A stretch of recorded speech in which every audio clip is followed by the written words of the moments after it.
Hey everyone, this is Aaron the Pedantic here. I felt like doing a rant today.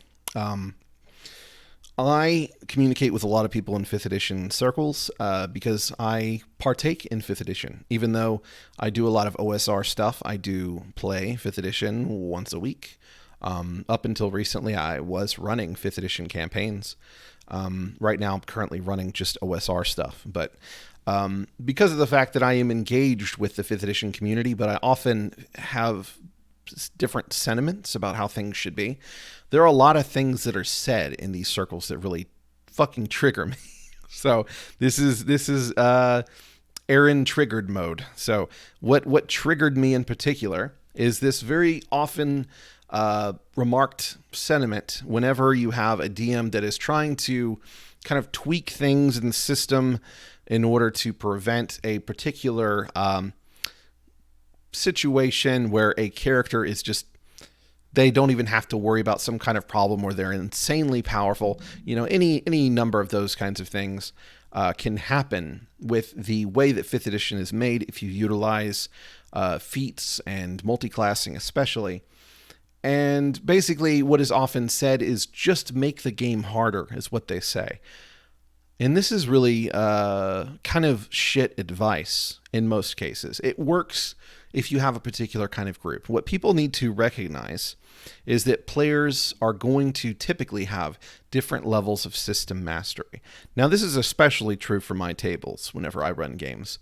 Usually I will have maybe 1 or 2 players that are really deep into builds and customization and trying to maximize certain things, the affectionately known as power gamers.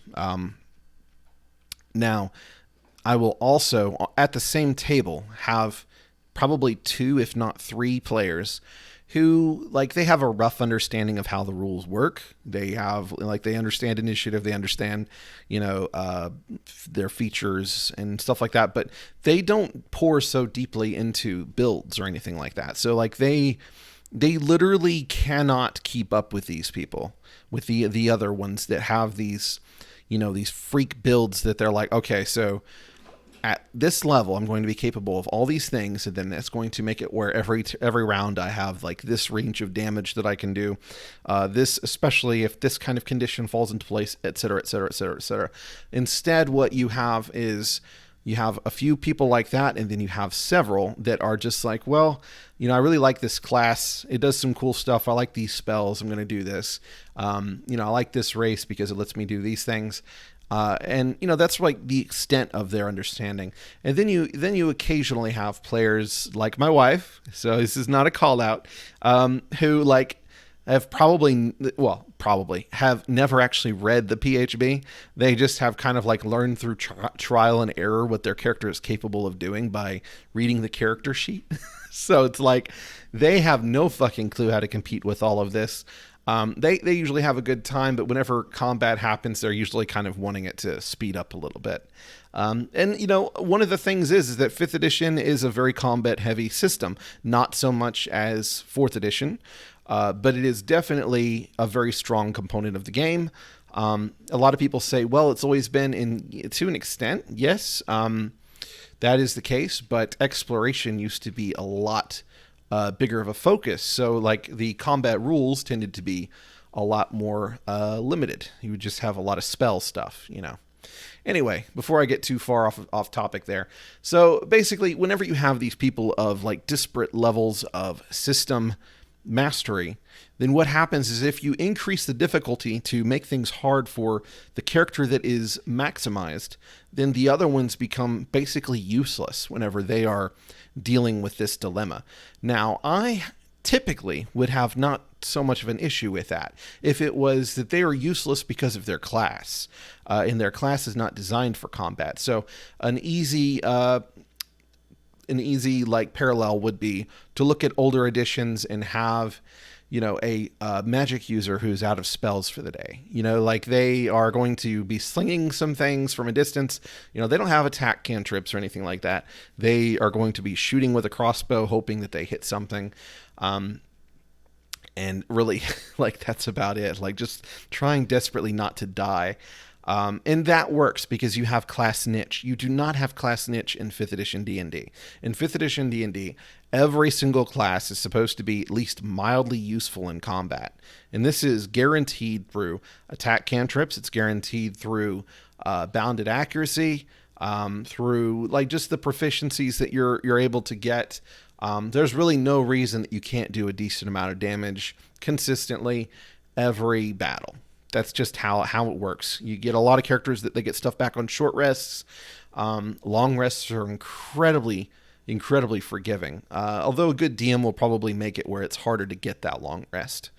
But in any case, 5th edition is not a game for class niche at all. There's way too much customization, and there's just way too much all around being good at stuff. They really seem to try to make it where nobody really feels like their character is useless at any time.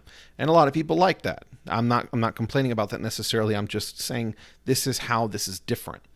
So because of that, you have characters that would normally be okay in combat who are now suddenly useless, relatively speaking, compared to the other ones that are doing inordinate amounts of damage, who would basically just punch holes straight through your bullshit.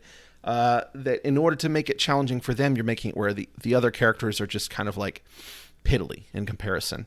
And that is, in my opinion, a negative thing. That is not a thing that you want to do. You don't want to subject your other players to that. I think that this is something that it's kind of presented by people that are a little bit more inclined to have more powerful characters, and that's kind of how they enjoy the game.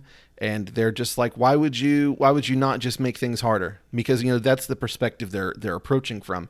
Me, I have to approach it from a perspective that is going to try and take things into consideration for everyone at my table, not just the people that want to play this power way.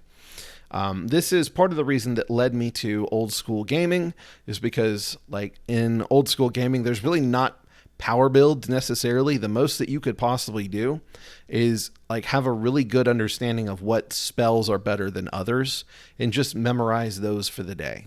And hopefully you get them. A lot of people are like, well, you can just pick what spells you get. No, you can't.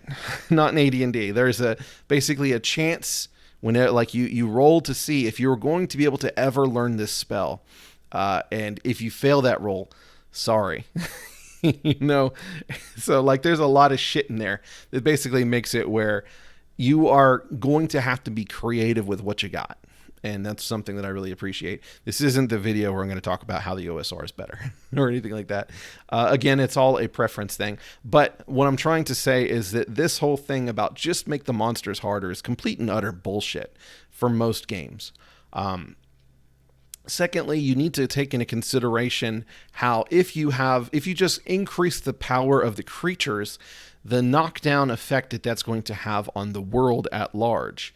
If you are just having a world full of insanely powerful fucking creatures all over the place, like you're basically going to create a situation where if you take any time at all to try and think about what kind of implications that has on your setting, then you're going to have just like, what the fuck? Like, why don't these creatures just, raffle stomp everything? Like, why is this not a larger issue? Well, in order for it to not be a larger issue, you probably need to have more powerful NPCs in the world that are constantly dealing with these things. And then that's how you end up with Forgotten Realms, where there's magic everywhere. There has to be, in order to explain how there's all of these insanely powerful things that you end up dealing with, dealing with all these fucking godlike entities that aren't actually gods. And then the gods themselves are super gods, and not everybody wants that. Not everybody wants that. Like, there are a lot of people that they will not go any higher level than like 10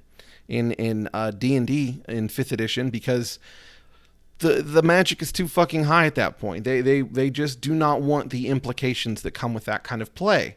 They want to be able to enjoy the lower tier play because it offers a level of difficulty, a level of groundedness that just isn't matched by, delving into those higher levels, So just all around, it's just bad advice for most people.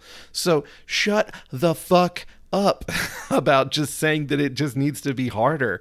You are a goddamn moron. Not really. Like I said, if your group is built of people that are all about system mastery, you're going to have good time with this. It's going to be great. But otherwise, like, go fuck yourself. Stop with the fucking righteous indignation that you have towards DMs that try to make it where the rest of the players can have a good time. So, fuck you. The end. Oh yeah, no podcast tonight. I realized that there is absolutely nothing that we could do during that time slot that will be any less. That will not be. Basically, the presidential debate is going to be more entertaining. So, I'm not even going to fuck around with that time slot. So no show for us tonight unless Chelsea convinces me otherwise. But I kind of doubt it. We might just do a live stream of us playing a game or something. But that's it. Y'all have a wonderful day. Thanks for tuning in. And yeah, that's it.